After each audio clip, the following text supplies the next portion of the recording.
Olá, sejam bem-vindos ao No Princípio Era a Bola, o podcast da Tribuna Expresso, em que fazemos por descomplicar o futebol.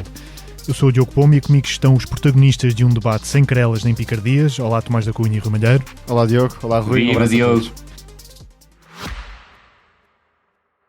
Subscrever o Expresso é ter acesso à melhor informação, a uma vasta oferta de conteúdos exclusivos e à opinião de referência. Subscrever o Expresso é tornar-se membro do nosso clube, poder ser voz ativa de uma comunidade informada e beneficiar de vantagens exclusivas. Subscreva o Expresso em expresso.pt/digital. Expresso. Liberdade para pensar. E o episódio desta semana será muito focado no topo do Campeonato Nacional, onde os resultados de 2 clássicos provocaram uma mudança de líder. Em Alvalade, o Braga empatou já perto dos 90 com um gol do adolescente Afonso Patrão, a culminar uma segunda parte em que, mais uma vez, o Sporting não soube nem conseguiu manter um jogo sob o seu controlo. Na primeira parte tinha-se visto um filme repetido. Gyökeres ganhou uma falta, Gyökeres bateu o livre, Gyökeres marcou o 44º gol da época e antes Gyökeres também já tinha feito um daqueles gols à sua maneira, a correr que nem um louco, que depois seria anulado por fora de jogo. Tomás, após o intervalo, o Braga basicamente passou a vida a explorar as costas dos médios do Sporting e o gol do empate surgiu precisamente de uma situação dessa onde foi criada a vantagem. Mas após o jogo, o Rui Borges disse que taticamente não sentiu grandes dificuldades durante a partida. Esse foi um dos problemas, a forma como Rui Borges pareceu querer fugir à realidade. Não mudou nada e tínhamos o jogo controlado, frases que não batem muito certo com o que aconteceu e com a perda de pontos do Sporting, que não é totalmente surpreendente. A verdade é essa, olhando para os últimos jogos, sabia-se que a equipa estava à distância de uma má exibição, ou pelo menos de um mau período, o de Gyökeres na segunda parte, e Trincão também não fez melhor, perdendo até várias oportunidades ou lances promissores, e depois com 1-0 no marcador não dá para estar seguro e com o jogo controlado, isso não existe, porque como se percebeu, o Braga não criando muitas oportunidades, e aí de facto foi o que aconteceu, o Braga andou perto, melhorou a circulação de bola, com o Racic e Moutinho sempre a participar e lançar muitas vezes o lado direito, mas faltava o último terço. O Braga é uma equipa com pouco poder de fogo e de facto El Ouazzani não está a convencer minimamente, mas no lance do golo coloca vários jogadores em zona de finalização, o Eduardo Quaresma está a ver o Afonso Patrão de frente e não encosta no adversário, deixa-o à vontade, e claro, o Rodrigo Salazar tem uma batida na bola fantástica, é um jogador do melhor que há no plantel do Sporting de Braga, com o tal movimento que destacavas, Ricardo Horta da esquerda para dentro e Salazar mais na meia direita. Houve sempre muita procura por esse espaço e até levou os médios do Sporting a baixarem muito para perto dos centrais, e ali perto do final, já com algum receio ou alguma incapacidade de o Sporting pressionar e guardar a bola, o Braga chega mesmo ao empate. Não é que tenha tido de facto as oportunidades para tal, mas andava perto e estava dentro do marcador, e isso acabou por precipitar este empate. Depois há outras explicações de Rui Borges que não são muito dignas de um treinador do Sporting, nomeadamente aquela sobre Konrad Arder. Tenho ouvido algumas pessoas dizer que ele até tem razão, e de facto, se quisermos comentar ou analisar desde fora, sim, o Konrad Arder tem limitações técnicas e perde muitas bolas, é um facto. Mas uma coisa é ter razão e falar sobre isso diretamente com o jogador, outra é dizê-lo publicamente. Estamos a falar do treinador do Sporting, não é um adepto do Sporting, nem um comentador afeto ao Sporting. E ainda por cima, depois de um resultado negativo. Isto, entre timing e a forma como o fez, não deixa Rui Borges nada bem na fotografia. De facto, este era um jogo importante porque o Sporting jogava depois do Benfica, e isso não tem acontecido, e até muitas vezes tem tido a vantagem pontual do seu lado, mas desta vez o rival também tinha mais argumentos. O Braga, que não é uma grande equipa neste momento, mas é uma equipa que está a melhorar e que já encontrou algumas opções que aproximam a equipa, desde logo do terceiro lugar onde está neste momento, e o Sporting não é uma equipa que fuja do modo ganhar em poucochinho, e é isso que o Rui Borges instalou em Alvalade, um padrão onde a equipa não está verdadeiramente à vontade para se agigantar, espera que os resultados curtos vão valendo um primeiro lugar até ao final, e isso é algo que nesta altura não acontece. Rui, e parece que todas as semanas temos que abordar este tema que acaba por ser muito recorrente, porque e agora, quer dizer, há uma série de estatísticas que o provam, mas o Sporting contra o Braga foi a 6ª vez que terminou um jogo no campeonato com menos posse de bola do que o adversário, e essa meia dúzia de jogos aconteceram sempre com Rui Borges. Certíssimo, e não é surpreendente que isso tenha acontecido. Eu continuo a pensar, o treinador do Sporting pensa demasiado pequeno para treinar uma equipa grande. Nós, a semana passada, ou há 2 semanas, falávamos da questão da próxima época, e será muito interessante perceber, se Rui Borges for o treinador na próxima temporada do Sporting, como é que irá sobreviver com a saída do Gyökeres. Mas deixa-me referir que, olhando para o jogo, a equipa do Sporting criou claramente mais oportunidades, merecia ter ganho a partida, mas colocou-se claramente a jeito, e desde o minuto 20, para que acontecesse aquilo que aconteceu ao minuto 87. Isto está a ser repetitivo. O Sporting perdeu pontos, tal como dizias, muito importantes ao longo da temporada, com Rui Borges como treinador, devido a isso mesmo. Quase sempre estando em vantagem. Exatamente, quase sempre mesmo. Pensando o pouquinho, como o Tomás disse, e isto não é pensar à grande. E do outro lado vimos um treinador com imensas limitações. Podemos falar da questão do Roger, nem foi uma questão muito falada, nem o Carvalhal veio chorar a essa questão, não ter o Roger era claramente nesta altura o principal desequilibrador da equipa do Sporting de Braga, não ter Fran Navarro, e a verdade é que mais uma vez na sua carreira não tem qualquer prurido em colocar na parte final do jogo o Rubén Furtado, que veio da equipa B para jogar como extremo direito, e o Afonso Patrão, que começou a época no sub-19 do Sporting de Braga. E a verdade é que a equipa foi desenvolta, acreditou que era possível chegar à igualdade, nunca desistiu, e teve na baliza um guarda-redes que tem clara responsabilidade no lance do golo do Sporting, do Gyökeres, porque formou, do meu ponto de vista, mal a barreira. A barreira tinha poucos jogadores e ainda por cima não estavam bem colocados. E o Gyökeres chuta em força, não é propriamente de colocação por cima da barreira. Nem mais, e esse aspecto é importante, apesar de também ter parecido que os elementos que estavam na barreira não deviam ter saltado, porque a bola podia ter entrado claramente por baixo da barreira. Não foi o caso, mas creio que a barreira estava mal formada, e a culpa é de Ornichek. Mas a partir daí, e já antes desse gol sofrido, o Ornichek comprovou que é um guarda-redes com nível, claramente, para ser guarda-redes do Sporting de Braga nos próximos anos, e para possivelmente valer uma futura transferência bem recheada para o Sporting de Braga. Teve 6 defesas, e as 6 defesas foram importantíssimas, e sobretudo é o principal responsável, além do treinador, pela equipa do Sporting de Braga ter chegado ao minuto 87 com hipótese de conseguir empatar o jogo, o que acabou por acontecer. Há outro aspecto que me parece importante, que é olhar para o golo do Sporting de Braga, ver que nasce uma construção desde trás, desde defesas centrais, que o João Ferreira vem aportar, e nós já dissemos aqui várias vezes, tanta mais qualidade, quer em nível defensivo, quer a nível de construção, de que outros jogadores que são centrais de origem, e é o João Ferreira que consegue não só colocar a bola no corredor central, como atrair o Maxi Araújo, que não tinha que ir pressionar o João Ferreira, e depois consegue colocar a bola no Víctor Gomes, que naquele momento estava no espaço interior, como médio centro. No Felicíssimo estava muito sozinho na cobertura daquele espaço e não foi suficientemente rápido para impedir que o Víctor Gomes fizesse chegar a bola ao corredor direito. E depois no corredor direito foi sempre o espaço por onde o Sporting de Braga conseguiu encontrar espaços, mas definiu sempre mal os cruzamentos. Mas a verdade é que encontrou várias vezes espaços, principalmente na segunda parte, e daí também as responsabilidades do Mateus Reis e do jogador que estava com ele no corredor esquerdo, primeiro Catamo e depois Maxi Araújo, e aqui claramente responsabilidade de Maxi Araújo. O Víctor Gomes encontrou o Rubén Furtado no corredor direito. O Rubén, apesar de ser um jogador extremamente rápido e que tende a buscar diagonais, foi muito inteligente, passou a bola para trás para o Salazar.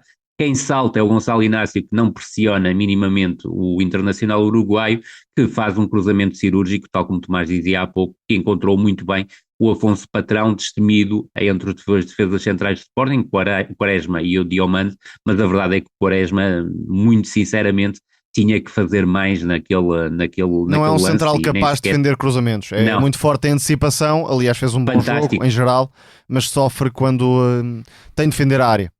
Exatamente, e esse ponto nós já tocamos aqui várias vezes ao longo da temporada, é claramente a principal limitação do jogo de Eduardo Quaresma, e a verdade é que o Afonso Patrão conseguiu aproveitar e chegar a 1-1.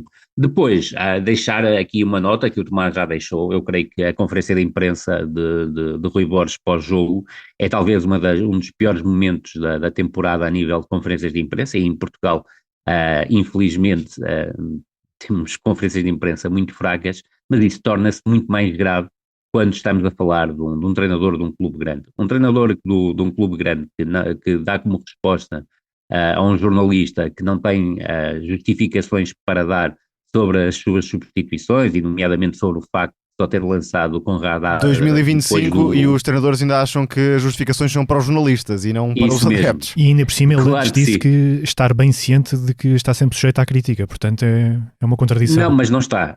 E tem que aprender com ela, e vamos ver se aprende a tempo. E esse aspecto também me parece importante, sobretudo para um discurso e nós já aqui salientamos, ele entrou bem, até demasiado bem para aquilo que era esperado, isto estou a falar apenas a nível de discurso. Agarrou o mas grupo discurso acima de tudo.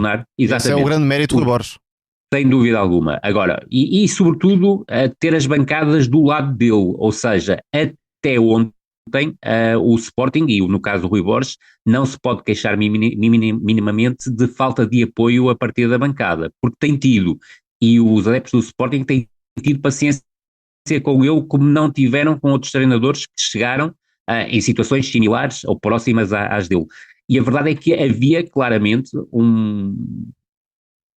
se quiseres, um ruído da bancada extremamente positivo e crítico face a algo que me parece óbvio. O discurso tornou-se repetitivo, ele tem que dar justificações, é por isso é que está a treinar o Sporting, mas seria válido também para o Vitória Sport Clube e para o Moreirense, onde, daquilo que eu me lembro, nunca se escapou a dar explicações, e sobretudo não pode fazer o ataque público que fez ao Conrad Harder em público, porque e aí não está em causa se tem ou não razão. É importante dizer claro, é o lugar mas se tem algum problema com o crítica. Conrad Harder, tem que remeter-se ao espaço privado, a falar com o próprio jogador, porque isto é uma bomba aqui no balneário do Sporting.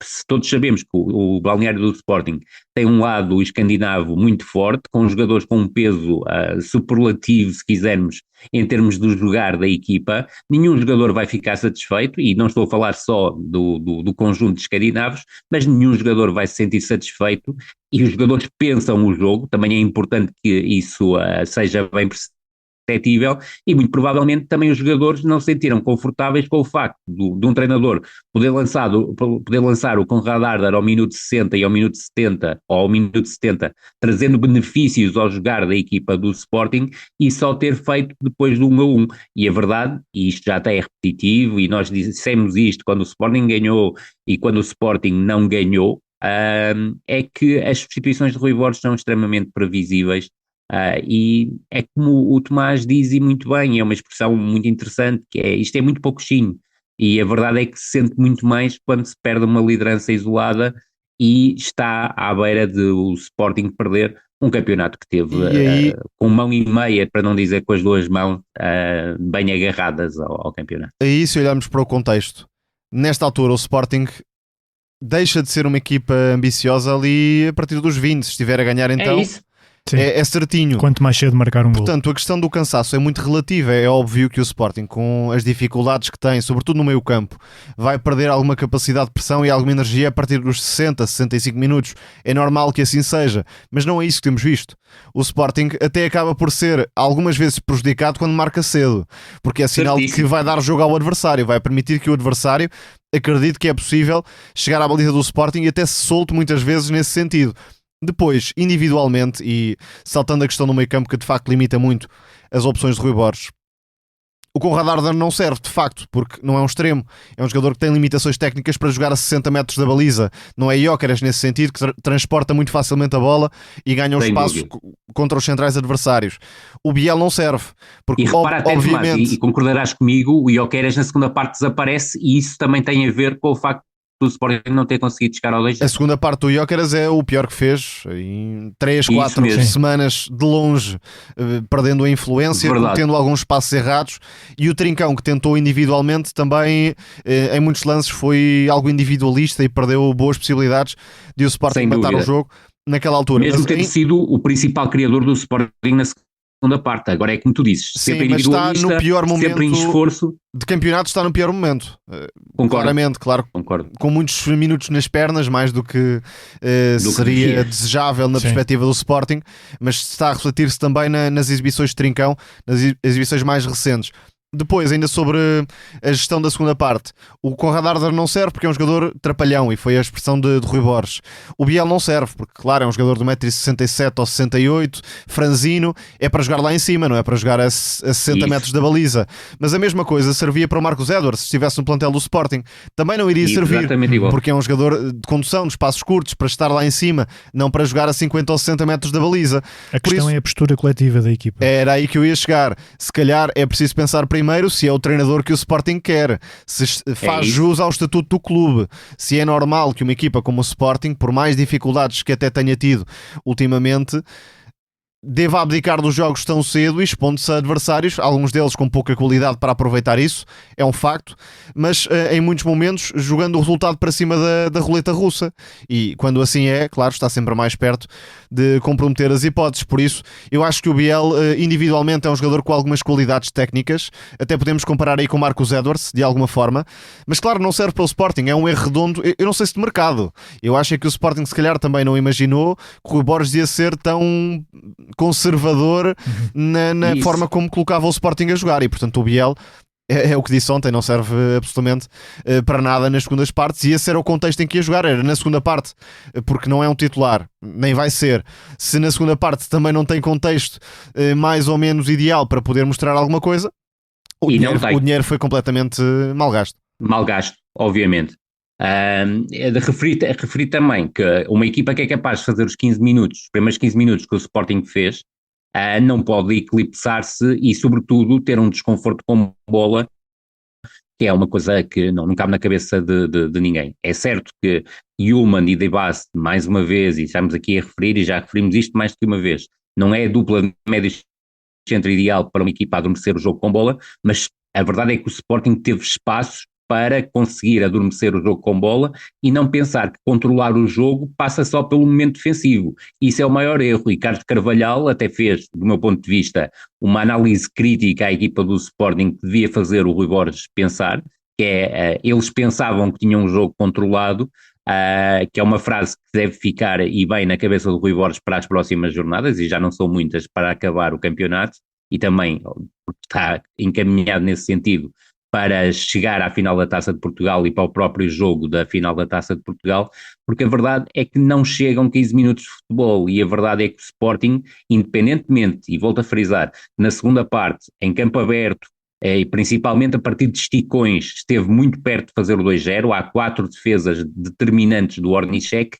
O jogo do Sporting na segunda parte é francamente medíocre, não há outra forma de referir, e sobretudo esta mediocridade do Sporting com bola, tal como o Tomás disse e muitíssimo bem, vê-se em jogos de grau de dificuldade mais inferiores, e o Sporting por vezes sofre para conseguir segurar a vantagem mínima, mas basta o adversário ter um bocadinho mais de qualidade, como é o caso do Sporting de Braga, e Arrojo, porque o Arrojo também é muito importante neste tipo de situação, consegue chegar à igualdade, e o Sporting passa de 15 minutos avassaladores no início, com bons apontamentos, até a questão que nós aqui frisamos, ainda recentemente, do Dibast abrir do miolo para a ala esquerda, e isso fomenta, e bem, juntamente com o Gonçalo Inácio, que o Sporting até caia mais para o corredor esquerdo para buscar o Gyökeres na profundidade do que no corredor direito, quando finalmente lançou o Kenda e Trincão juntos nesse corredor.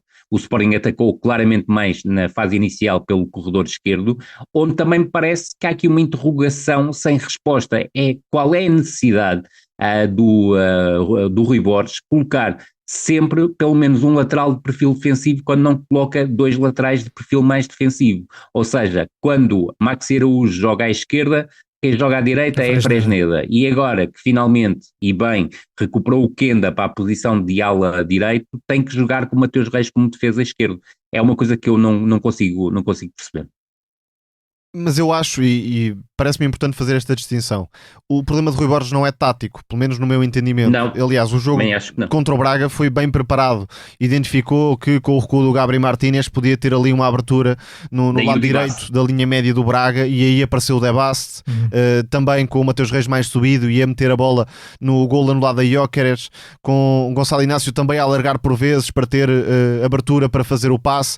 Portanto, o Sporting explorou essa fragilidade do Sporting de Braga e meteu muitas vezes Gyökeres no espaço. Só que isso durou 15 minutos, 20 minutos, não mais do que isso. Depois o Debasso teve muitas dificuldades como médio, fez o pior jogo como médio, na minha opinião. Andou sempre muito junto a Hjulmand. Muito junto a Hjulmand e com dificuldades que são naturais no jogador. É para ver o jogo de frente, não é para jogar de costas, sob pressão. O Rui Borges já disse que vê ali um grande médio. Não estou de acordo. Acho que em contexto de Sporting será sempre a melhor central, ou até se quisermos um lateral baixo. Também joga assim, por exemplo, na seleção da Bélgica. Mas a médio, quando o nível sobe, repito, não estou a falar de jogos contra equipas da parte baixa, quando o nível sobe e há um pouco mais de pressão em cima do jogador belga, a tendência é para fazer um jogo como o que fez em Alvalade. Depois, recuperando o Giovanni Kenda, meteu o Jenny Katam naquela posição onde também não está muito confortável, teve de receber muitas vezes de costas, não é um jogador que esteja à vontade naqueles espaços. Na segunda parte um pouco melhor, porque já pôde acelerar, e aí claro, é um jogador que marca a diferença. Tal como tinha sucedido contra o Rio Ave, em que jogou muito bem como avançado interior esquerdo, porque o Rio Ave deu todos os espaços, até porque é uma equipa pouquíssimo agressiva, o que é até estranho quando é liderada por um treinador como o Petit, mas a verdade é que o Rio Ave é das equipas menos agressivas do campeonato, a nível de pressão e mesmo agressividade ofensiva também é muito escassa, mas já lá iremos. Mas recordar que o Sporting na quinta-feira tinha vencido 2-0 o Rio Ave, em mais um jogo em que desperdiçou claramente a oportunidade de ter resolvido o jogo na primeira mão, e não me parecendo que tenha a segunda mão em causa, mas o Rio Ave conseguiu marcar em Passos Ferreira, porque é bom não esquecer esse facto. O Rio Ave não está a jogar em Vila do Conde devido à intempérie que assolou sobre o estádio, e que o estádio já não tem o lado oposto e ficou agora com deficiências também na bancada central. Mas a verdade é que o Rio Ave foi muito, e agora pego numa expressão do Tomás, foi muito pouco coxinho em Alvalade, e a equipa do Sporting podia ter resolvido o jogo e ter feito o 3-0 com alguma facilidade até. E reparem num aspecto que me parece importante, sobretudo olhando para aquilo que viria a seguir, ou seja, um jogo na segunda-feira à noite frente ao Sporting de Braga, colocar Gyökeres a jogar 90 minutos mais o tempo de descontos, talvez não tenha sido a melhor opção, mas agora percebe-se porque é que o Konrad Ader tem jogado tão pouco. Sobre Gyökeres, e pude ver o jogo ao vivo, é notório que se poupa em muitos lances, não acompanha a equipa defensivamente ou nem disputa todas as bolas necessariamente. Está muito mais próximo do Gyökeres que se viu nestas duas épocas em Portugal, mas ainda assim há ali uma certa proteção, não sei se do próprio jogador ou se também com indicação do treinador, mas existe. Já agora, outra pergunta que não foi feita e que eu gostava que tivesse sido respondida pelo Rui Borges é o porquê de ser Jenny Katam a jogar por dentro e não o contrário, porque certo, com Giovanni Kenda ali o Sporting podia ganhar, não um médio, mas um jogador que ainda assim dá alguma pausa, combina mais do que o Jenny Katam. Poderia ser também uma opção, mas claramente prefere Jenny Katam avançado e Giovanni Kenda sobre o lado direito. E este resultado em Alvalade fez com que o Sporting, pela quarta jornada em 28 desta época, não durma, aliás, na liderança do campeonato, devido a este jogo e também ao jogo maior da jornada, que foi o Clássico no Dragão, onde até mais do que a derrota pelos mesmos números que já perderam na Luz, o Porto deixou uma clara demonstração de inferioridade. Permeável a defender, quase inócua a atacar, a equipa de Martin Anselmi praticamente não ameaçou o Benfica durante os 90 minutos, sendo quase anticompetitiva face aos muitos erros cometidos sem bola. E desde a época 1944-1945 não sofriam tantos golos do rival encarnado nos 2 jogos do campeonato. Rui, toda a diferença que se viu justifica-se apenas pelo desnível em termos de plantel entre os rivais? É um ponto muito importante, mas não é o único ponto que aconteceu. Primeiro, tens uma declaração, do meu ponto de vista, extremamente infeliz, do André Vilas-Boas, a definir este jogo como o jogo da época. Acho que isso colocou logo uma pressão muito grande sobre uma equipa que tem muitas dificuldades em jogar sob pressão. E depois tens a conferência, a pré-conferência do jogo absolutamente surreal do Anselmi, quando diz que a equipa treinou como nunca e que iria dar uma resposta contundente diante do Benfica. Portanto, tudo correu mal. E a verdade é que o jogo fica claramente definido com o golo dos 40 segundos da equipa do Benfica. Por acaso já li que há adeptos do Benfica que ficam muito chateados por se dizer que o Benfica não fez um grande jogo, principalmente na primeira parte, e a verdade é que o Benfica, na primeira parte, sentiu dificuldades após 1-0, até com ações de pressão do Futebol Clube do Porto, ações completamente desesperadas, com 7 jogadores a pressionar alto e depois a defesa abafada atrás, que permitiram, obviamente, que o Benfica, e já depois do minuto 20, conseguisse ser forte onde é claramente mais forte, em campo aberto, e explorou isso muito bem. Deixaram uma nota, o primeiro golo do Benfica é um golo pensado do meu ponto de vista, ou seja, o Bruno Lage quis entrar a ganhar e a ganhar cedo, e o Benfica conseguiu instalar-se em apenas 40 segundos e tendo o lance de bola de saída no último terço, e isso foi absolutamente determinante para aquilo que o Benfica fez de forma muito sagaz. Tudo começa, obviamente, no lançamento lateral de Tomás Araújo, que vai buscar o Pavlidis na profundidade, e o Pavlidis tem, mesmo do meu ponto de vista, não sendo exatamente aquilo que ele queria fazer, consegue variar o corredor direito para o corredor esquerdo e abre claramente ali uma clareira na equipa do Futebol Clube do Porto, com o Carreras e o Kerem Aktürkoğlu a fazerem uma combinação, e logo ali temos problemas para a equipa do Futebol Clube do Porto, ou seja, o João Mário salta no Kerem Aktürkoğlu e o Neuen Pérez do nada salta para um movimento que imaginou que o Carreras faria na profundidade e acaba por não só desfazer a consistência da última linha, como colocar o Oshnes, o Pavlidis e o Di Maria, que foram os 3 jogadores que atacaram a área, claramente em posição regular, o que permitiu que depois o Kerem tenha feito no seu melhor jogo pelo Benfica em largos meses uma assistência absolutamente brutal para uma finalização contundente do Pavlidis entre Marcano e Moura. E isto foi algo que se repetiu ao longo do jogo, ou seja, finalizações dos jogadores encarnados entre centrais do Futebol Clube do Porto ou entre centrais e laterais do Futebol Clube do Porto. E esse é outro dos motivos que conduziu a este resultado, que até podia ser mais gordo para a equipa do Benfica. Foi o problema que o Futebol Clube do Porto tem no processo defensivo, um problema que era visível em todos os jogos, mas que se torna obviamente mais gordo, sobretudo quando tem um adversário de um grau de dimensão e num nível de jogo muitíssimo elevado. A verdade é que o Benfica, tal como disse, teve muito desconforto com bola a partir do momento em que se colocou em vantagem. Houve erros do António Silva e do Florentino que não são admissíveis numa primeira fase de construção, mas depois o Futebol Clube do Porto tinha sempre pressa em chegar às zonas de finalização. Foi uma equipa que mais uma vez acabou a primeira parte sem qualquer remate enquadrado, e isso mostra também este desnorte que a equipa do Futebol Clube do Porto sente, o desconforto que também sente. Mas a reorganização, admitindo que não seria esse o objetivo inicial de Anselmi no 3-3-3-1, também não beneficiou propriamente a equipa, independentemente de ter tido Fábio Vieira, Rodrigo Mora e PP em conjunto nas entrelinhas. O Benfica fez um jogo do ponto de vista defensivo e aí sim, em termos de organização na primeira parte, extremamente conseguido, com 4-4-2, com o Oshnes a aproximar-se do Pavlidis, curto, compacto, que não deixou o Futebol Clube do Porto nunca entrar no bloco, e fora do bloco também teve muitas dificuldades em criar seja o que for, porque o Futebol Clube do Porto é claramente uma equipa com problemas no último terço do terreno. A partir do momento em que o Benfica conseguiu superar a pressão e ligar 2-3 passos consecutivos, o Benfica tem 4 oportunidades claras para chegar ao 2-0, o Kerem e o Pavlidis enviam bolas ao ferro, lances que seriam naturalmente de golo. Há 2 grandes defesas do Diogo Costa, que acabou por ser um salvador da equipa do Futebol Clube do Porto, mesmo parecendo que estava limitado desde os minutos iniciais, e O Benfica, com toda a naturalidade, acaba por chegar ao 2-0 pelo Pavlidis ainda antes do intervalo, e creio que esse lance também explica muito o adormecimento por parte da equipa do Futebol Clube do Porto e do meu ponto de vista, pouca preparação por parte da equipa técnica. Ou seja, o canto curto é algo que o Benfica tem trabalhado várias vezes ao longo desta temporada, a partir de que Bruno Lage assumiu o comando técnico da equipa, e o canto curto a partir da esquerda permitiu o corte de Marcano. A zona que protegia a área do Futebol Clube do Porto estava completamente livre, e do mau gesto técnico do Florentino, o Pavlidis acaba por ter um excelente gesto técnico em que senta o Neuen Pérez e depois define claramente o 2-0.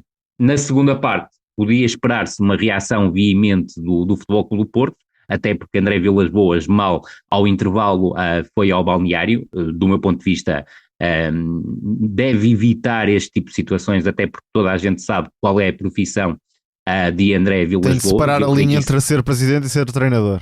Ora nem mais, e isso cria desconforto nos jogadores, cria desconforto no treinador e ainda há a questão do estágio.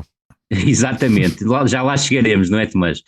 Mas sim, já podemos ir aí. A minha opinião é que o estágio foi um momento absolutamente populista por parte do presidente do Futebol Clube do Porto, que não vai trazer benefício algum a equipa. Do meu ponto de vista não era o mais importante. Agora, como é óbvio, quando se perde 1-4 ou 2-8 frente ao Benfica ao longo da temporada, há que fazer alguma ação de populismo, e André Vilas-Boas fez uma ação de claro populismo para agradar à massa adepta do Futebol Clube do Porto. Mas volto a frisar, já o tinha dito na primeira volta, um treinador que perde 4-1 com o Benfica e sobretudo agora em casa, terá muitas dificuldades para se impor perante a massa adepta do Futebol Clube do Porto. Está cada vez mais frágil porque o presidente foi ao balneário no intervalo, foi ao balneário no final do jogo, mandou toda a gente para estágio, inclusive o próprio treinador. Também não poderia ser de esperar outra coisa, ou seja, se vai o grupo todo, mas também devia ir o presidente. Mas volto a frisar, é uma medida completamente populista, até porque depois hoje já soubemos a informação completa. O Martin Anselmi acabou por sair do Dragão por volta do 12:30, quer dizer, isto aí é algo o que é transmitido é que há uma certa falta de compromisso ou de profissionalismo, e fosse esse o problema do Porto, isso. Estava o clube muito bem. Estava muito bem mesmo. Agora, aquilo que me parece é que Vilas-Boas deu um tiro no pé quando disse que Martin Anselmi, há pouquíssimo tempo, será o treinador para 2025-26 do Futebol Clube do Porto, mas todos os sinais, e dados pelo próprio André Vilas-Boas, apontam no sentido contrário.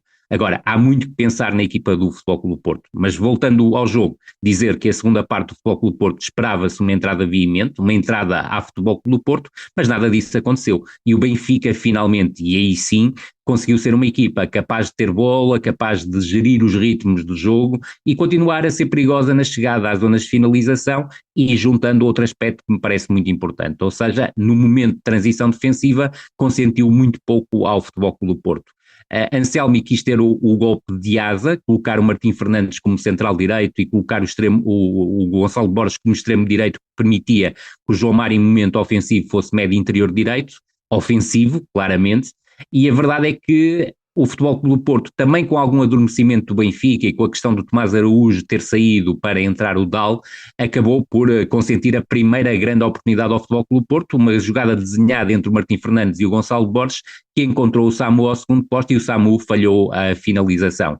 Esse lance acaba por ser o mote claro para o Benfica chegar ao 3-0, com grande conforto, e a verdade é que acaba por ser um lance muitíssimo bem desenhado, com o Florentino a ter uma recuperação no meio campo ofensivo, e cá está a importância do Florentino nesse aspecto, a capacidade de recuperação que tem, que é completamente distinta de qualquer outro médio da equipa do Benfica, a combinação com o Kerem, a bola a entrar novamente no Florentino e o Florentino sem pressão a ter completamente a capacidade para abrir no corredor direito, onde o Dal e o Di Maria estabeleceram uma combinação, um lance muito similar àquele que ditou o golo do Sporting de Braga em Alvalade, e depois o cruzamento cirúrgico para uma finalização, mais uma do Pavlidis, entre os dois centrais do Futebol Clube do Porto, que naquela altura eram Martim Fernandes e o Neuen Pérez, que, volto a frisar, faz um jogo muitíssimo mau a permitir o 3-1. A partir dali,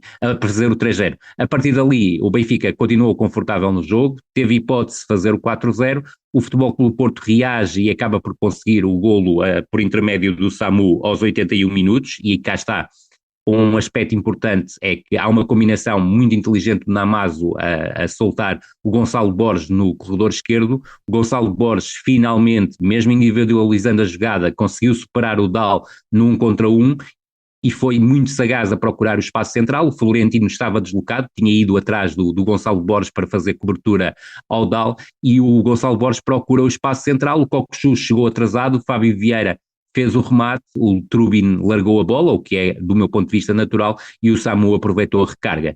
Creio que aos 81 minutos podia esperar-se que o Futebol Clube Porto caísse definitivamente em cima do Benfica, mas não foi isso que aconteceu. O Benfica continuou por cima do jogo, não se assustou com um 1-3 e acaba por assinar o 1-4 mesmo a acabar, com o Cockchu a encontrar num livre lateral o Otamendi ao segundo poste, completamente livre, com o William a ser a sua referência no espaço, o que é pouco admissível, e o Benfica fez o 4-1 de forma confortável, não esquecendo que 2 dos 4 golos apontados pelo Benfica surgem na sequência de lances de bola parada. Eu acho que este jogo prova várias coisas. A primeira, e a mais óbvia, é a distância do Porto para os rivais, em particular para o Benfica. Sai goleado em 2 jogos com 2 treinadores diferentes. Contra o Sporting na primeira volta a diferença também foi claríssima, e até era a Taça da Liga de alguma forma, a exceção ao jogo do Dragão, sendo que aí o Sporting também já estava enfraquecido, ou num nível bem diferente daquele que tinha com a Ruben Amorim. E de facto o planeamento da temporada do Porto, com todas as dificuldades que existiam, acaba por ser um tiro ao lado. Muitos jogadores que até tinham algum potencial, mas que não corresponderam às expectativas, outros que acabam por ser erros de casting. O Neuen Pérez, por 17 milhões de euros, será o mais evidente, porque não é o líder defensivo que o Porto estava a precisar após a partida de Pep, e isto acaba por resultar num plantel muito distante do topo, e esse será o primeiro desafio de André Vilas-Boas para a próxima temporada, é encurtar a distância. Pelo menos eu acho difícil que o Porto consiga ser um candidato claro ao título, e num segundo ano já não será permitido a André Vilas-Boas que não apresente um Porto candidato ao título, seja quem for o treinador, até ver Anselmi, embora eu acho que este jogo o enfraqueceu muito, tal como tinha acontecido a Vítor Bruno no jogo da Luz, mas o problema está muito mais, no meu entendimento, na degradação do plantel do que em qualquer treinador que o Porto possa apresentar. É que todos os jogadores com qualidade extra foram embora. Nico, Taremi, Evanilson, por aí fora, os jogadores que podiam acrescentar algo ao Porto. O próprio Galeno. Na realidade do Porto, sim, até o próprio Galeno dava algo mais que certos jogadores não conseguem oferecer. Depois, em cima disto, ainda chegou um treinador que claramente está desadequado do tipo de jogadores que o plantel tem. Por exemplo, o Francisco Moura não é um ala, simplesmente é um jogador que pode ser lateral, pode até ser central da esquerda, eventualmente, mas não é um ala de profundidade, e até tem um lance em que claramente deixou o Dragão desesperado porque não havia ninguém na área e faz o passo para dentro. Nem levantou a cabeça. Nem levantou a cabeça. Nem levantou a cabeça. É outro dos jogadores que teve um bom início e que acaba por baixar bastante o nível. E Samu é sempre o jogador mais discutido, porque entre aquilo que dá e aquilo que tira, eu acho que o Porto não fica a ganhar. Por isso, havendo a possibilidade, entendo que André Vilas-Boas deveria tentar tirar proveito financeiro, e porque ele parece, ele parece completamente desajustado das ideias que o treinador quer implementar na equipa. Totalmente. E melhorou um bocadinho nos últimos jogos, mas ainda assim muito distante daquilo que teria de ser um avançado do Porto, ainda por cima numa equipa tão frágil ofensivamente. Precisa de figuras, precisa de jogadores que ganhem jogos, e não tem. Por exemplo, Rodrigo Mora, tirando um par de detalhes ali na primeira parte, fez um jogo pobre, e é natural que assim seja também. É um jogador demasiado jovem para a exigência que tem nesta altura. O Fábio Vieira tem sido o melhor do Porto ultimamente, mas se olharmos a toda a temporada, também faltou qualquer coisa. Ainda assim, sendo provavelmente o melhor jogador do Porto desde janeiro para a frente, é claríssimo, não há a mínima dúvida. Não há. E em termos defensivos, é uma equipa onde Marcano é titular, desde logo, sem, obviamente, qualquer desrespeito por Marcano, mas é um jogador muito limitado, que esteve um ano parado, joga um clássico ainda por cima, defendendo numa equipa que se parte em todos os lances. Repare-se que o Porto, na reação ali da primeira parte, ganhou muitas segundas bolas, com o Olavarela em destaque, também o próprio Fábio Vieira, mas quando o Benfica superava essa barreira, acabava por encontrar muitos espaços, situações de igualdade numérica repetidas vezes, e claro, com a defesa que o Porto tem, também não há forma de aguentar o ataque encarnado. Este é um dos pontos óbvios do clássico. O outro ponto, para mim, dá muito mérito a Bruno Lage, porque Bruno Lage, sendo um treinador muito atento a detalhes estratégicos e à forma como adapta a própria equipa, nunca a descaracteriza para jogar clássicos. E esse é um grande mérito. Na Luz entrou muito forte contra o Porto e conseguiu uma goleada, e voltou a entrar muito forte no Dragão. E ainda há um mérito diferente que passa pela segunda parte. O Benfica estava a vencer 2-0, podia entrar para a segunda parte com algumas cautelas, até abdicando da posse de bola, e não foi isso que aconteceu. Os primeiros 10, 15 minutos são totalmente do Benfica. Anularam uma reação do Porto. Aliás, eu acho que o grande erro de Martin Anselmi neste jogo em concreto é a demora para corrigir algumas coisas na segunda parte. A equipa não conseguia pressionar, não conseguia condicionar a troca de bola do Benfica, estava muito enfiada atrás, e aí faltou o treinador, apesar de o Porto não ter grandes opções de banco, como é por demais evidente. Acho que o problema do Porto não está no treinador diretamente, mas tenho sérias dúvidas de que Anselmi tenha sido a melhor escolha para o momento do Porto. Em relação ao Bruno Lage, acho que não só encontrou a equipa, como também tem feito um uso bastante interessante do plantel nas últimas jornadas, com alguns jogadores importantes que deram um passo em frente. Coxo, não tendo feito o melhor dos jogos, mas conseguiu vigiar Alan Varela durante boa parte do tempo, tendo algumas ações ofensivas também de qualidade. Pavlidis, desde o final de janeiro, grandes exibições atrás de grandes exibições, e com um lugar já reservado na história do Benfica por aquilo que vai fazendo. E começou a época a ser muito criticado porque não marcava golos, apesar de jogar muito bem. Precisamente, mas não foi aqui. Uma questão de encontrar a tecla certa, e a partir daí a torneira não mais se fechou para Pavlidis. E se repararmos nos golos, é interessantíssimo perceber o movimento de Pavlidis, sempre à procura do lado cego dos centrais. Repare-se que finaliza um cruzamento de Tiago Turkoglu na zona do segundo poste, e um cruzamento de Di Maria do outro lado do campo, na zona do segundo poste também. E aproveito, chegando a Di Maria, para destacar mais do que a grande exibição, porque acho que não foi uma grande exibição individualmente de Di Maria, o processo de convencimento de Bruno Lage em relação ao argentino, porque não podíamos prever, porque nunca aconteceu em contexto de Benfica. Ver Di Maria muitas vezes até formar uma linha de 5, tão entregue à causa, sacrificando-se pela equipa, e com isso sacrificando também o brilho individual que poderia ter e que acabou por ter mais para a frente no jogo. Mas isto é de treinador, e é de treinador porque com o Roger Schmidt nunca aconteceria. E também a retirá-lo do jogo a meio da segunda parte também. Contra até a vontade do próprio jogador argentino. Não sei se Bruma estava doente ou não, falou-se disso. Sim, o Bruma estava com gripe, Tomás. Pois, não sei se isso iria mudar alguma coisa na decisão de Bruno Lage ou não. A verdade, e este para mim é o grande resultado da presença de Di Maria: o Benfica não defendeu com 10, o Benfica não sentiu nenhuma mudança por ter Di Maria em campo, e isto é uma novidade. E o jogador, claro, encarou o jogo como uma final, e acabou por ser muito importante, não individualmente, mas no trabalho coletivo que o Benfica foi fazendo. Não acho que tenha sido o melhor. Pavlidis, claro, a grande figura do jogo. Também Hector Koglu, que quanto a mim fez o melhor jogo com bola desde que é jogador do Benfica, em termos de tomada de decisão. Depois outros destaques: Otamendi, também o próprio Auschwitz, embora não tenha visto essa exibição colossal que muita gente aponta, mas acho que foi importante taticamente. Uma série de bons jogadores, mas acima de tudo uma superioridade coletiva muito vincada, e jogando bem nos momentos-chave. Entrada do jogo, entrada da segunda parte, e aí o Porto ficou sem grandes hipóteses. Não, e sobretudo comprova, obviamente, e agora o Benfica está na liderança, que o Benfica é o mais forte candidato a vencer o campeonato, mas não pode adormecer sobre este jogo do Dragão, pela superioridade que exibiu frente ao arquirrival, não é? Mais do arquirrival, é mais o Benfica do Futebol Clube do Porto. Mas a verdade é que nós não nos podemos também esquecer do jogo a meio da semana, em que o Benfica faz uma exibição soporífera diante do Farense, pelas alterações que fez, e sobretudo não esquecendo aqui que o aporte que o Renato Sanches deu na primeira parte ao meio campo do Benfica, nomeadamente a jogar na posição 6, foi algo inconcebível. E a verdade é que, infelizmente, e volto aqui a frisar, a carreira do Renato está no limbo, e esta lesão, creio que não devia ter qualquer dúvida sobre a não continuidade do Renato Sanches no Benfica, porque não tem nada a aportar à equipa, tal como provou ao longo de toda a temporada.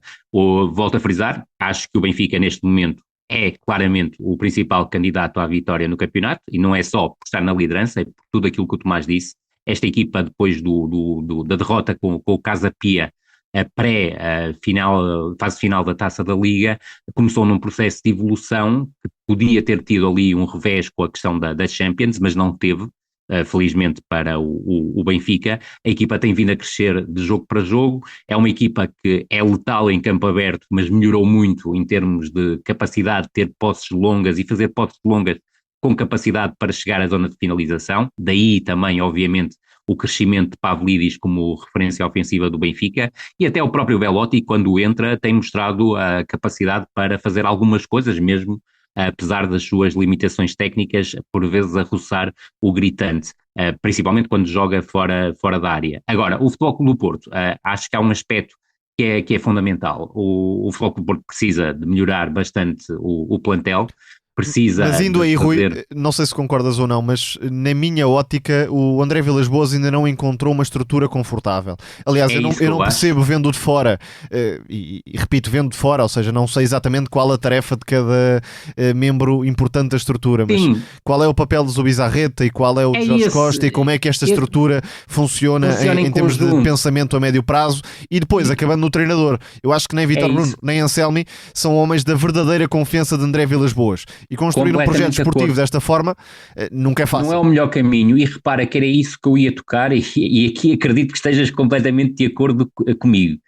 Tu não podes partir para a próxima época e pensar num plantel em 3-4-2-1 ou 3-3-3-1, ou seja, partindo daquilo que é o modelo de jogo do Anselmi, a ideia de jogo do Anselmi, a estrutura preferencial do Anselmi, montar um plantel para jogar dessa forma e depois perceberes ao final de 2, 3, 4 jornadas, como aconteceu erradamente no Benfica, ou seja, acertadamente no Benfica, mas erradamente durante o defeso no Benfica, e é importante não esquecer que Roger Schmidt fez as primeiras 4 jornadas e perdeu 6 pontos, e isso é bom nunca ser esquecido, até porque dá ainda mais mérito àquilo que Bruno Lage acabou por fazer, e depois desfazeres tudo e não teres um plantel que corresponda às ideias do treinador. Agora, também ficam dúvidas se Martin Anselmi estava preparado para o salto, e nós aqui falamos exatamente disso, de nunca ter treinado, por exemplo, no principal campeonato argentino, independentemente de me parecer que treinar no México também é importante, mas para estreia e para debut no futebol europeu, num clube de uma dimensão como a do Futebol Clube do Porto, parecia-me um treinador que, tendo boas ideias, precisava de plantel e precisava de ganhar jogos, porque isso é muito importante, e não perder o arquirrival por 1-4, para fazer algo mais. É muito curto, estamos a falar de um treinador, e já estamos a 8 de abril, que desde que chegou ao Futebol Clube do Porto, e já se passaram praticamente 3 meses, conseguiu apenas por uma vez ter 2 vitórias consecutivas, e o terceiro jogo dessa série era um jogo diante do Benfica, e o Futebol Clube do Porto foi muito curto. Ou seja, eu em vida, tirando a questão de Otávio Machado ter sido treinador do futebol principal do Futebol Clube do Porto e o jogo do Futebol Clube do Porto ser miserável, mas o Futebol Clube do Porto tinha grandes jogadores, mas nunca me esquecerei que o Deco chegou a jogar, a fazer marcação individual ao Davids num jogo diante da Juventus. A verdade é que este é o pior Futebol Clube do Porto que eu me lembro em vida, quer dizer, não há qualquer comparação em termos de plantel. É uma equipa que, tal como o Tomás dizia,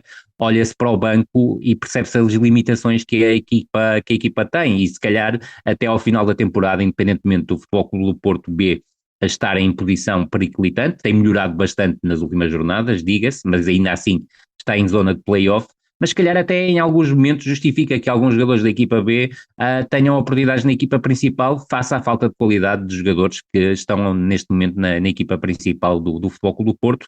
Um deles, por exemplo, é o Denis Gul, que eu não consigo entender como é que é jogador da equipa principal do Futebol Clube do Porto, e que felizmente para os Dragões não entrou no jogo diante do Benfica. Antes de seguirmos na programação prevista aqui do nosso podcast, temos que fazer uma interrupção, porque enquanto estamos aqui em estúdio, enquanto estamos a gravar, recebemos a notícia, a confirmação no próprio Sporting de que o senhor Aurélio Pereira morreu hoje aos 77 anos. É uma figura incontornável do Sporting, sobretudo porque no final dos anos 80 passou a liderar o seu departamento de formação e recrutamento, que profissionalizou esse setor enormemente no clube e que descobriu grandes craques como Ronaldo, Quaresma, Figo, Futre, Peixe e por aí fora. O nome maior do que o Sporting.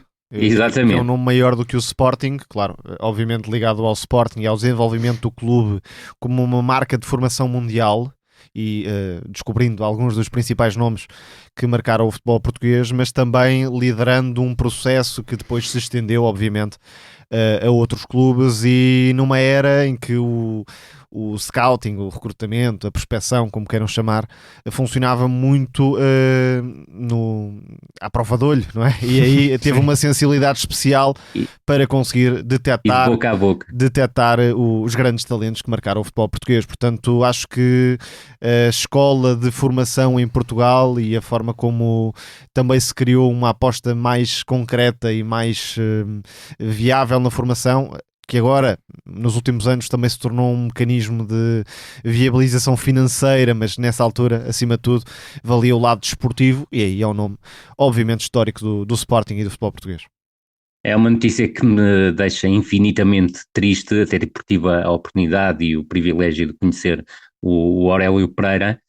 Concordo em tudo o que o Tomás disse. Eu creio que é uma figura importantíssima para aquilo que hoje é o scouting que se faz a nível nacional. Foi ele que criou muitos espaços e rompeu barreiras que eram colocadas sobre o scouting pela sua própria forma de ser e pela sua própria sagacidade em conseguir descobrir talento, e sobretudo isso, foi alguém que privilegiou sempre o talento em detrimento, por exemplo, da questão da dimensão física, ou seja, quando tu pensas em Futre, pensas em Figo, pensas em tantos jogadores que passaram pelas camadas jovens do Sporting nos anos 80, 90 e mesmo ainda 2000, que ele ainda tem um controle grande sobre essa secção do Sporting, pensas que é alguém que privilegiou sempre o talento, jogar à portuguesa, e creio que isso foi fundamental. Concordo com o Tomás e acho que é uma frase extremamente feliz do Tomás e eu assino por baixo. É alguém que esteve acima do Sporting, independentemente da grandeza do clube. Tanto que a seleção portuguesa de 2016 ficou conhecida como os Aurélios. Sim. Exatamente, e com toda a razão. Provavelmente até é uma das últimas gerações de jogadores que o Aurélio Pereira levou para o Sporting, e creio que, apesar de se perceber, obviamente, que a situação de saúde era muito deficitária, dar aqui uma nota à forma digna como o Aurélio Pereira passou estes últimos anos, e sobretudo sublinhar aqui um nome, que foi Rui Miguel Tovar, que escreveu em conjunto com ele um livro sobre todo o processo, se quiseres, da Aurélio Pereira. É um livro interessantíssimo que todos devem ler, sobretudo aqueles que são mais interessados pelo scouting, e perceber como é que o scouting evolui da década de 80 com situações absolutamente geniais, que era Aurélio Pereira receber, por exemplo, notificações, aí naquela altura, como todos saberão, nem sequer havia telemóveis, nem computadores, nem e-mails para haver contacto, mas, por exemplo, receber notificações de polícias que viam os jogos e falavam depois com Aurélio Pereira no final.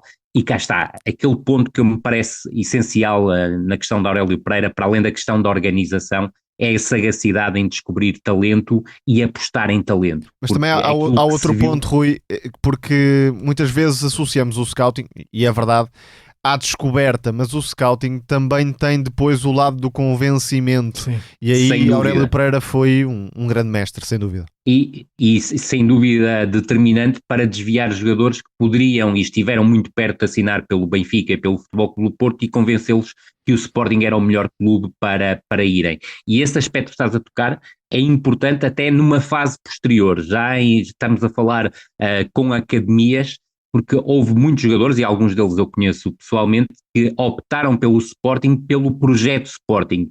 E o projeto Sporting na formação é claramente o projeto Aurélio Pereira na formação. Feita a nossa nota e a nossa homenagem, seguimos para a Rivianga, porque a vida continua rocambolesca para o Boa Vista, que no domingo despediu Lito Vidigal, o seu segundo treinador da época, que fez apenas 6 jogos. Mas no dia seguinte a equipa foi ganhar ao Rio Ave por 2-0 com Sim, Jorge foi em Couto. Passos de Ferreira. Exatamente, em Passos de Ferreira. Houve mas muita gente que confundiu. Exatamente. com Jorge Couto, além do clube, a servir de técnico interino no banco. Deixa-me só fazer uma referência, Diz, Diogo, há uma questão importante. O Jorge Couto é treinador do Boa Vista porque tem o nível 4. O verdadeiro treinador é o que acabou a temporada passada, o Ricardo Paiva. Ok. Fica feito o esclarecimento. Tomás, agora passo para ti, porque esta vitória deixa os achadrezados com os mesmos 18 pontos do Farense empatados no último lugar do campeonato, mas ainda está a 5 da antepenúltima posição que dá acesso ao play-off de manutenção, onde está o AVS. Não é fácil, mas já vimos o Boa Vista conseguir tantos milagres que a certa altura dá sempre para acreditar que vem mais um. Não sei exatamente o que aconteceu com o Lito Vidigal. Acho difícil que o Boa Vista também consiga encontrar um treinador diferente para esta ponta final de temporada. O que sei é que a crença do clube é fantástica. O facto de o Boa Vista ainda estar na luta para se manter, por si só já é um feito, com todas as dificuldades que o clube foi tendo ao longo da temporada e com as manobras que tiveram de ser feitas para conseguir inscrever alguns jogadores que agora podem apanhar o ritmo ou pelo menos aproximar-se da qualidade real. É que neste jogo contra o Rio Ave vimos o Kurzawa como ala esquerda do Boa Vista, um jogador com uma carreira de altíssimo nível. Notável, mas completamente fora da caixa futebolística neste momento. Impossível de imaginar. Depois há alguns jogadores que eu destaco pela superação. O Vukotic, o Bozenic, que seguramente já teve convites muito mais interessantes do que estar afundado no Boa Vista. Era titular no último europeu da sua seleção. Exatamente. Isso e mesmo. Agora dá para pensar também que o Boa Vista ganhou alguns jogos fora de casa. Ganhou este ao Rio Ave, tinha vencido o Gil Vicente na primeira volta. Em casa, Combate. curiosamente, não está a ser tão fácil para a equipa vencer jogos. Venceu recentemente com o Lito Vidigal, um gol de Lissov, mas tem de usar o Bessa, e o Bessa seguramente vai ser um caldeirão nestas últimas jornadas. Eu acho que o Boa Vista é um fortíssimo candidato a descer, não poderei dizer outra coisa, mas ainda assim está numa trajetória que pode permitir pelo menos acalentar algumas esperanças. Já agora o Rio Ave é para mim a grande desilusão desta temporada, pelo plantel que tem. Não pode estar a fazer uma temporada tão pobre, mesmo percebendo que de facto houve uma revolução no plantel, 2 treinadores distintos, mas pede-se mais. Rui, vê esperança para o Boa Vista? Não vejo, mas obviamente um jogo como o de ontem comprova a força que o Boa Vista tem. Eu creio que o problema dos jogos em casa, e eu fui ver o Boa Vista Gil Vicente, passa muito pela questão da pressão que é colocada por parte dos adeptos e os jogadores não terem, uns por desconhecimento do próprio clube, porque é impossível de fevereiro até abril perceberem qual é a verdadeira dimensão de uma equipa como o Boa Vista, ou perceberem, por exemplo, quem é o Major Valentim Loureiro, por muito que o Lito Vidigal tenha dito na última jornada, antes do jogo com o Gil Vicente, que tinha explicado aos jogadores, não sei em que língua, que Valentim Loureiro era uma figura histórica. Isto porquê? Porque o Boa Vista utilizou a imagem de Valentim Loureiro no próprio relevado do estádio do Bessa para criar ali um apelo forte à massa associativa para corresponder e criar um inferno que o Boa Vista é capaz de criar em casa à equipa adversária, mas a verdade é que com o Lito Vidigal a equipa estava muitíssimo curta e ontem vimos claramente um Boa Vista à Boa Vista, ou seja, não é aquela equipa que tinha o perfume futebolístico do tempo de Jaime Pacheco, da primeira passagem, porque é impossível tê-lo, mas ontem a equipa acreditou que era possível. A primeira parte foi particularmente difícil para a equipa do Boa Vista, mesmo com o Rio Ave a fazer mais uma exibição absolutamente soporífera, mas depois na segunda parte o Rio Ave é incapaz de criar praticamente oportunidades de golo e a equipa do Boa Vista fez com toda a justiça o 2-0. É um balanço muito importante para a equipa do Bessa, é muito importante para os adeptos do Boa Vista estarem presentes no próximo jogo, mas o Boa Vista precisa de se libertar do fantasma de jogar em casa, da pressão dos adeptos e, sobretudo, aproveitar isso, o amor que os adeptos têm pelo Boa Vista, que é uma coisa absolutamente extraordinária, para se valorizarem ainda mais, sentirem-se mais confortáveis, porque mesmo assim a reta final do campeonato do Boa Vista é de elevado grau de dificuldade, quer dizer, o Boa Vista, até ao final da época, precisando de pontuar, vai receber o Sporting e vai receber o Futebol Clube do Porto. Portanto, o Boa Vista, para poder sonhar com a possibilidade do play-off, muito possivelmente tem que ganhar ao Nacional, vai ter que ganhar em Faro, vai ter que ganhar ao AVS e vai ter que ganhar ao Arouca. Ou seja, tirando o jogo com o Nacional, que é o próximo jogo em casa, que do meu ponto de vista é deliberativo, o Boa Vista vai ter que assegurar a permanência com vitórias fora de casa. E é uma tarefa hercúlea face ao plantel que o Boa Vista tem. Agora, melhor do que o Boa Vista fez ontem, é praticamente impossível fazer, e muito mérito de quem trabalhou a equipa, o Ricardo Paiva como treinador principal, não oficial, porque não tem o quarto nível, e o próprio Jorge Couto, porque é uma referência, mesmo tendo sido um jogador formado no Futebol Clube do Porto, que venceu coisas pelo Futebol Clube do Porto, mas que foi um jogador muito importante no pré-Boa Vista campeão, sobretudo até no Boa Vista que foi vice-campeão nacional com o Jaime Pacheco. No nosso Teatro dos Sonhos, vamos ao Ajax, que está embalado para voltar aos títulos nos Países Baixos após um ano meio moribundo. A equipa do italiano Francesco Farioli lidera a Eredivisie com um futebol de quem faz questão em ser protagonista. E vamos também abordar a linga-linga do costume do Paris Saint-Germain. Sagrou-se campeão francês a 6 jornadas do fim, conquistando o 11º título nos últimos 15 em França.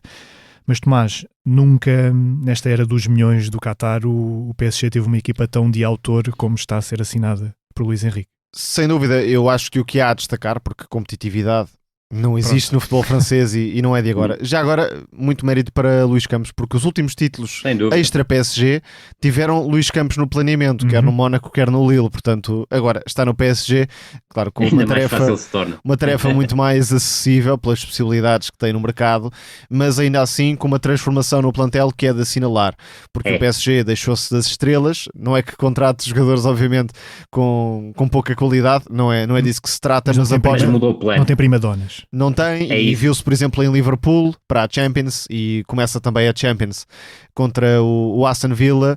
Pode ser um jogo interessante porque o Villa é uma equipa organizada defensivamente, embora tenha perdido algum nível e com muita capacidade de contra-atacar, mas as contratações cirúrgicas de Luís Campos e do PSG, Pacho, que permite à equipa defender em campo aberto e ganhar duelos, é muito rápido, fez uma exibição monstruosa contra o Liverpool. Depois um meio campo muito reativo à perda de bola e com capacidade de pressionar alto, aí o João Neves é uma mais-valia. Joga na dupla com Vitinha, embora João Neves seja um médio interior e Vitinha seja um médio centro. Vitinha assume claramente a organização da equipa, define os ritmos. João Neves é um médio mais de movimentos de ataque ao espaço, transportar, acelerar a jogada, fazendo a ponte para os extremos também. E é um PSG que, não tendo um ponta de lança, ou tendo um ponta de lança só para o campeonato, que é Gonçalo Ramos, usou Dembélé como uma referência móvel, com trocas com Kvaratskhelia e com Barcola. Kvaratskhelia é um jogador que quer por fora, quer por dentro, também dá uma qualidade técnica de combinação, de ataque à baliza fora do normal, é um grande reforço do PSG, que até leva um Désiré Doué, que é um talento fenomenal do futebol francês, a ser muitas vezes uma segunda opção, porque não há espaço. O Barcola acaba por ser um bocadinho sacrificado, joga muitas vezes do lado direito, não sendo o lado preferencial de Barcola, devido à tal contratação de Kvaratskhelia. O Dembélé, que sempre foi um jogador muito perdulário, e continua a ser por vezes, mas ainda assim é um jogador cada vez mais próximo do golo e está a fazer um ano de 2025 sensacional. Agora, a Liga Francesa não é competitiva, o teste de campeão vá lá do PSG será mesmo na Champions. Sim. A equipa já provou que tem um futebol fantástico. Só haverá um objetivo interno, é acabar a época sem derrotas, não é? Pode ser o primeiro campeão invicto. Isso mesmo. O PSG de Luís Henrique, o treinador, claro, é um dos melhores do futebol europeu. A equipa joga de uma forma muito reconhecível e esta marca jovem torna o PSG um clube mais apelativo, eu diria, do que noutras alturas, também reforçando a veia francesa e de identificação com os adeptos, o que não acontecia naquela era das superestrelas. Sem dúvida alguma. No Ajax, que se prepara para ser o campeão dos Países Baixos, é de destacar a aposta em Francesco Farioli, um treinador que começou até como treinador de guarda-redes com De Zerbi e que partilha, obviamente, muitas das ideias do treinador do Olympique de Marseille, ou seja, atrair com uma construção curta para depois acelerar e aproveitar os espaços conquistados mais à frente. Este Ajax, já de alguns anos a esta parte, é uma equipa que procura uma mescla entre os jogadores mais veteranos e os jogadores mais jovens, que obviamente também fazem parte sempre da identidade do Ajax. O Davy Klaassen, por exemplo, está a terminar muito bem a temporada, o Jordan Henderson, o Pasveer, que agora já perdeu a baliza para o Mateus Magalhães, que saltou do Sporting de Braga, mas é uma equipa que tem essa mistura. E o Mateus faz um jogo incrível diante do PSV, é uma vitória do Ajax por 2-0 que resolve, do meu ponto de vista, a questão do título. Tinha de ser e aí. O Mateus é uma diferença enorme em relação ao Pasveer. Pasveer era provavelmente o ponto fraco desta equipa, das gerações mais jovens. Há aqui alguns jogadores que já estão num patamar muito alto. Falo do Kenneth Taylor, que é um médio, eu diria que passa algo despercebido, mas é ambidestro, é muito importante na distribuição ao meio campo e tem também capacidade de se aproximar da área para assumir o último passo ou até a finalização. E o Brian Brobby, que é uma espécie de Lukaku mais jovem, um jogador que tem um corpo tremendo para aguentar a bola de costas para a baliza. Não fez as melhores escolhas no início da carreira, mas agora é muito importante neste Ajax. Há pouco não destacámos o Bertrand Traoré, que também marcou um grande gol ao PSV e faz parte dos tais jogadores um bocadinho mais experientes.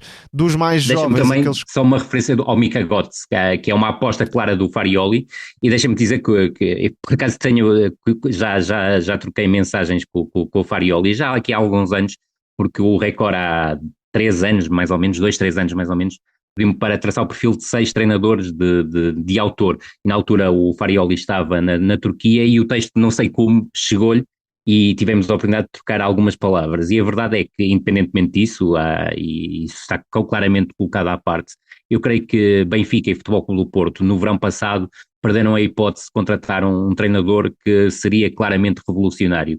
Ainda bem que o Ajax percebeu o trabalho que ele estava a fazer em França, depois de ter feito também um trabalho brilhante na Turquia, e foi aí que eu na altura escrevi sobre ele, mas acho que era o treinador que podia ter sido ideal no início da temporada passada, quer para o Futebol Clube do Porto, quer para o Benfica.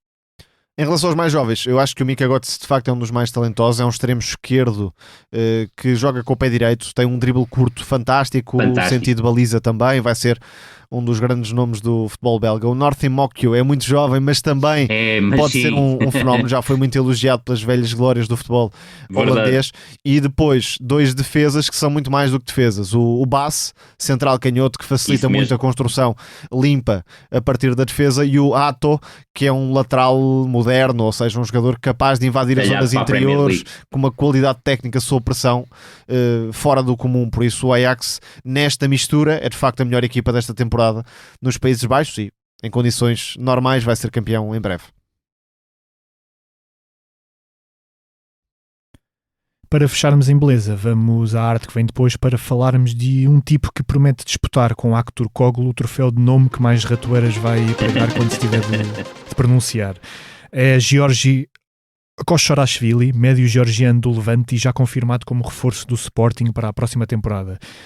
Rui, este negócio provocou uma pequena comoção nos adeptos do clube espanhol e por alguma razão será? Sim, eu já vi opiniões tremendamente contrárias em relação ao Koshorashvili, que é mais conhecido por coxo, mas não é absolutamente nada coxo. Já vi que há adeptos do Sporting que estão absolutamente entusiasmados com esta aquisição. Já vi também críticas em canais de televisão à qualidade do jogador. E depois também algo que me parece completamente inusitado, que é levarem em conta o facto do jogador vir da La Liga 2.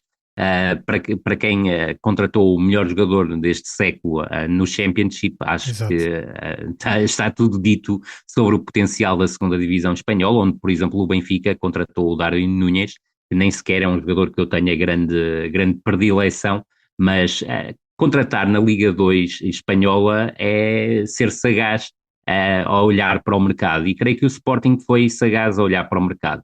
Não é um jogador inacreditável, obviamente também não seria isso que seria o objetivo do Sporting na sua aquisição. Mas está em ascensão na carreira. Exatamente. Desde o último europeu, mas até um pouco interessante.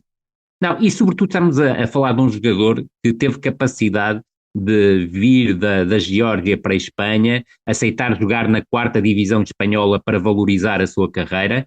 Convém recordar que ele chegou à 1ª divisão pelo Levante e já jogou na 1ª divisão espanhola, ainda que muito pouco tempo, e depois não teve qualquer prurido em descer até à 3ª divisão para poder jogar com regularidade, para depois se impor nos últimos 2 anos como principal jogador do Levante, isto obviamente na minha opinião, e curiosamente também, ao longo destes 2 últimos anos na 2ª divisão espanhola, não é por acaso que é o jogador que mais passes progressivos e verticais faz com qualidade, e isso passa muito pela sua forma de jogar. Ele tem uma disponibilidade física absolutamente tremenda, que do ponto de vista defensivo lhe permite ocupar inúmeros espaços. Creio que tem que melhorar alguns aspectos, nomeadamente a antecipação e a sua imposição em duelos aéreos, mas sobretudo eu vejo mais como um jogador com um perfil mais próximo de Morita, não sendo obviamente o Morita, mas que pode ser mais um 8 que um 6, claramente. Exatamente. E tenho visto essa dúvida, acho que é claramente mais um 8 que um 6. Claramente mais não 8 sabendo que 6. Exatamente em que sistema o Sporting vai jogar na próxima época. Obviamente, e esse aspecto é um aspecto também muito importante e que também deverá ser levado em linha de conta para a afirmação do jogador. Aquilo que me parece é que é um jogador que sabe gerir ritmos e ligar setores com bastante facilidade. A capacidade de passe é um dos pontos fortes dele, nomeadamente a capacidade para fazer passes progressivos, seja a partir de zonas mais recuadas, quando até baixa para uma primeira fase de construção, e sobretudo, como dizias e muito bem Tomás, ao longo do último ano ele melhorou muito naquilo que podemos definir como a criação. Não é por acaso que tem um número de assistências interessante na 2ª Liga Espanhola, também não é por acaso que surge agora como finalizador, algo que ele não tinha, e creio que esse aspecto também é um aspecto importante para o seu desenvolvimento como jogador número 8. Para além desta capacidade que ele tem no passe, e é uma capacidade muito interessante, é um jogador que sabe sair muito bem da pressão no 1 contra 1, ou seja, tem bons movimentos para sair da pressão adversária e, sobretudo, tem uma capacidade de condução que pode trazer coisas diferentes à equipa do Sporting, nomeadamente se for bem encaixado dentro da estrutura, que será a estrutura preferencial do Sporting, que ainda nós não sabemos qual será, para a próxima temporada, mas é um jogador que une estes factos, ou seja, ser um jogador com qualidade no passe, ser um jogador capaz de esticar o jogo, ser um jogador também que é capaz de jogar por dentro e por fora do bloco adversário. E essa sagacidade parece-me ser torná-lo numa aquisição muito interessante. O valor não é propriamente alto, ou seja, estamos a falar de 5,5 milhões, ou seja, são mais 2 milhões do que o Morita e menos quase 15 ou 14 do que custou o Human, mas volto a frisar, creio que é uma aquisição muito sagaz do Sporting e não sendo, com obviamente, um jogador, também não é de sem dúvida, que é um ponto extremamente importante, e uma antecipação de um jogador que não estava no final de contrato, e isso também me parece importante. O Sporting, obviamente, atacou no mercado de inverno, não conseguiu aí fechar a aquisição junto do Levante, mas acabou por conseguir, e ainda em março, a consumar de forma definitiva esta aquisição. Volto a frisar, não é o jogador perfeito, mas é um médio que tem todas as capacidades para se afirmar na equipa do Sporting, e ele vai estrear-se pelo Sporting já com 26 anos. Vi também que era já considerado por alguns adeptos demasiado velho para chegar ao Sporting, mas não creio que ele fique por aqui, e não é por acaso que o contrato dele, para além dos 5,5 fixos, tem mais 2 milhões, e o Levante garantiu também 15% em mais-valias. Eu creio que o Kotxarashvili, se conseguir impor na equipa do Sporting, no espaço de 2 anos, ainda pode ser transferido para uma grande liga, e creio que o Sporting também tem isso claramente em pensamento. E ficamos por aqui, foi mais um episódio do No Princípio Era a Bola. Connosco aqui em estúdio na Sonoplastia está o Tomás Delfim. Obrigado por nos ouvirem, até para a semana. Até para a semana. Grande abraço a todos, até para a semana.